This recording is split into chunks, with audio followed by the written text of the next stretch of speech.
Hello everybody, my name is Alan from Sauber-Lab and today will be another video about speed test.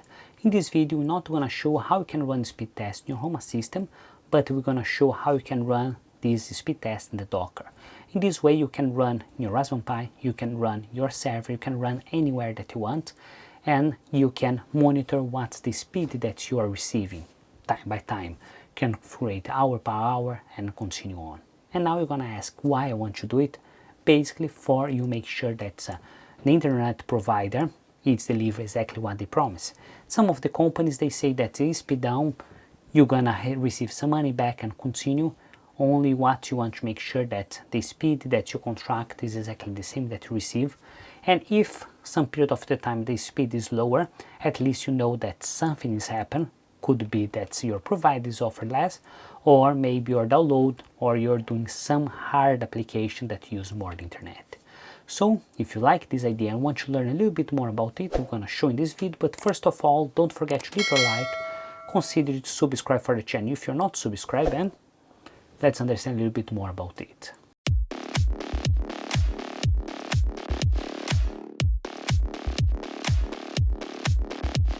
So if you guys remember, some time ago I posted a video which I explained how you can install speed test in your home system. If you guys come here on my screen, you're gonna have a quick screenshot what I show and explain that you can monitor your speed. But not necessary that everyone wants to have a home system dedicated only to run speed test, or not everyone wants to have a home system in your house.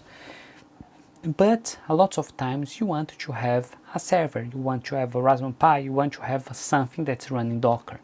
And why you don't use this part of Docker to monitor your speeds and make sure that what you are receiving is exactly what has been promised for you. So in this way I decided to show a different application. The application that we're gonna show is this one. It's called MySpeed. This MySpeed, it's a simple way to speed test your internet and make sure that according of your needs they would check once an hour, each hour, half hour, and continue on. And that they will give a little bit of this panel once they define how much or what's this your ping, what's your speed, and what's your download and upload speed. Also you can set up some information, you can optimize your speed, you can check some metrics, and you can have a lot of different idioms and notifications for you. So before we start to come here and start to install it, let's see what I have in my computer. One thing that I have in my computer is my speed test, and if you look I have some speeds. Of course I run everything close each other because I was trying different providers and see which one that's working better. But anyway, if I change here, switch view, I can see a little bit more about this application, what is speed, and I can make sure that if I need to have this speed in some time, I will make sure that my internet is available for that. Also, if I look here, I can see what's the speeds over time. Also can see what's the minimum and maximum value. This one will affect a little bit if you are download something or upload something, but normally it's quite precise. And here will be the test, or how much you try to do to test it and how many fails. Let's not spend too much time on this, let's go and install it. So if I want to install, I can install directly Windows, Linux, and Docker. In my case, of course, I want to install in Docker because it's easy for me, so I'll put install in Docker. And if I look here, I don't have any Docker Compose, but how can I install? I can install in a Docker Click. Is the best option? Not necessarily. If I come here, this is the application that's already run, and if I come here to remove, I can remove my stack. And now you ask, Alan, you installing the stack, how you did it? Simple, I didn't run a Docker run. I only come here and I use this information, I copy this information and use this website to call composse.com, and here I can come with this instruction, paste here, and they will give the Docker Compose for it. And this is what I did. I only come and copy all this information. I didn't copy this top because I'm not gonna run as a dockercompose.eml and run it directly in the container. So if I come here back in my container, put add stack, and I paste this information, I can define the name, and here I can run it. Now I cannot run it because I don't have those volumes. I suggest you remove those volumes because not necessary that you need to run in a block volume. You can run in a bridge option and it will work quite well.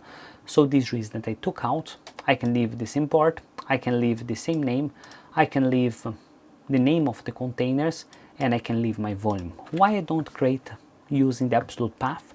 Because basically it will be not so much data in that volume and I can afford to lose it. It's only data that I can download when I need and continue on. So for me, its volume is totally fine. Now what I do, I come here and put deployed stack. It will take some minutes to deploy the stack. If I come here MySpeed, there had appeared this, and if I come MySpeed and log, I can see what's going on. And here they say that it's done. It's already listened port 5216, as I said before. So if I come here, click, they will appear.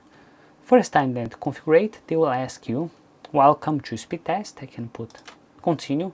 They will ask me to decide what provider that you have. One thing that I tried to do previously is try to run this, read this and this. Want I have a better performance in this Okla, but in my case, in my location, make sure that your location will work as you expect.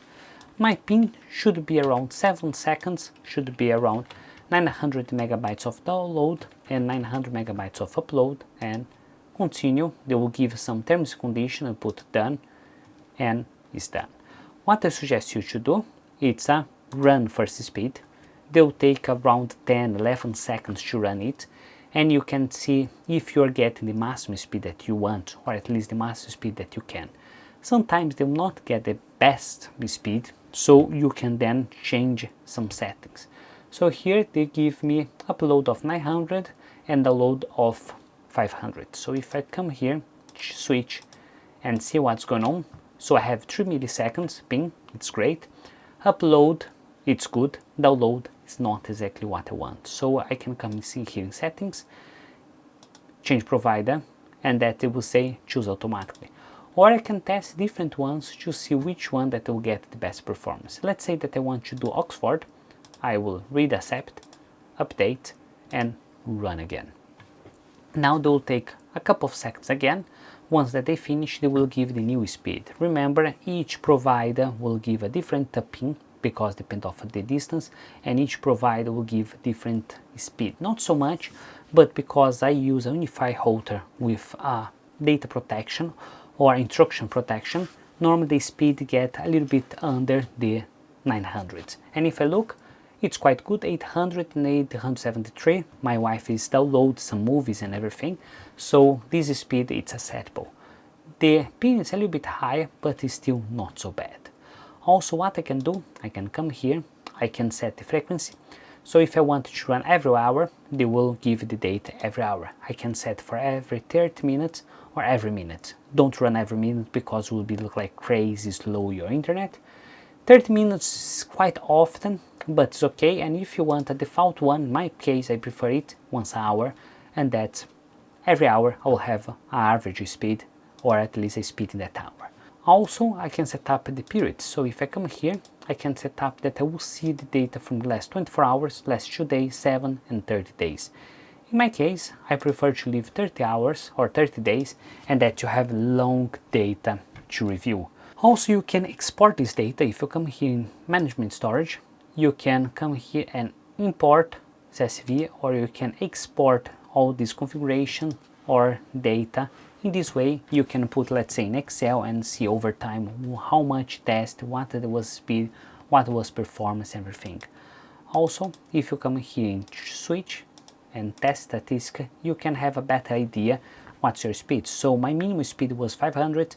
My minimum speed of upload will be around 800 because I only run one time, do not give so much data. But if I keep going, keep testing, they'll give different results, better results, and continue on. So in this case, we're arriving at the end of the video. I hope that you guys like this video. If you like this video and think that was interesting, please don't forget to leave your like, consider subscribe for the channel if you're not subscribed yet, and see you next time. Bye.